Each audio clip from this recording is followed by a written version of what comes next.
Hello, my name is Kenny Billings with Momentum Engineering, here today to overview the pipeline installation for Dragon Oil, which we had the privilege to do in the Caspian Sea. There are four major components which we consider and I will discuss during this video. Planning. The planning for the installation of a submarine pipeline is essentially the same whether the pipeline is 10 kilometers or 1,000 kilometers in length. The only significant differences would be the amount of material utilized and perhaps the number of times the crew would rotate. This is because the assembly line fashion in which the line is created can be operated almost indefinitely once established. However, in order for the assembly line to function 24 hours a day for days and weeks on end with no downtime and in a remote location, the preparation for the operation must be faultless. The preparation must also take into account all detailed engineering of the operation, materials, personnel, and installation vessels regardless of their immediate importance. This is because a single missing component, document, or spare part has the potential to shut down the job. Therefore, the planning for the installation of the pipeline usually starts months before the actual installation is scheduled to proceed. Proper planning is the key to success. Trenching. Like so many offshore pipelines, the vast majority of Dragon Oil trunk line and intrafield line joints lay flat on the seabed under several meters of seawater.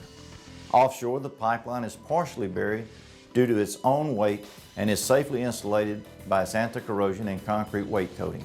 Across most of the line, the sea creates a barrier against destructive forces by enveloping the pipeline in a dense, low salinity and relatively constant temperature blanket of seawater. Only the most violent of impacts would have chances of damaging the line.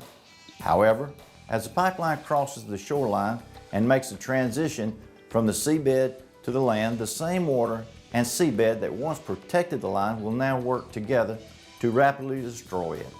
The water will be propelled against the line in the form of brutal winter storms, which will strip away the seabed from under the pipeline and quickly erode the supports. Due to the potential risk and damages at the shoreline, a trench is made. This particular trench started at approximately 1 kilometer from shore and increased gradually in depth to a maximum depth of 8 meters near the shore.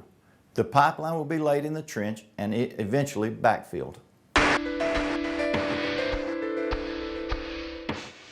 Load out of pipes. During the height of construction, there were over 500 people in 4 different offices and 3 different countries dedicated to the success of the pipeline installation. However, all the ongoing work would have stopped immediately if pipeline joints were not transported to the barge in a quick and organized fashion as determined by the engineering analysis. The Dragon Oil pipelines and others like them are typically transported to the installation barge in 12-meter sections called joints. This particular pipeline required the installation of 4 bore T to accommodate future branch lines. This installation involved 3 different diameters of pipe, 30-inch, 20-inch, and 18-inch.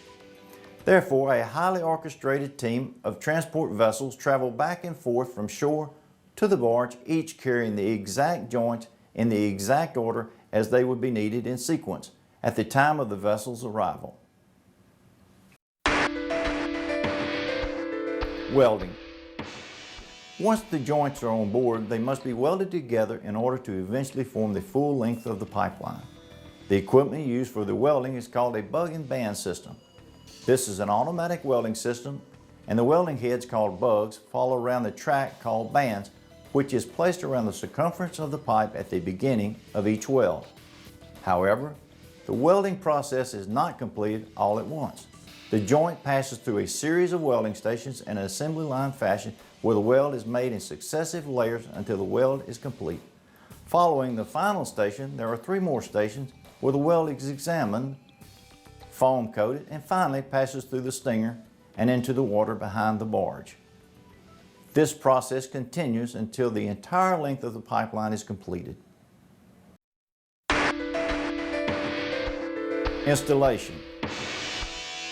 The installation phase of the operation is the accumulation and focus of all of the phases. It is arguably the most important phase of the entire operation and encompasses other disciplines such as the previously discussed welding operation entirely within itself.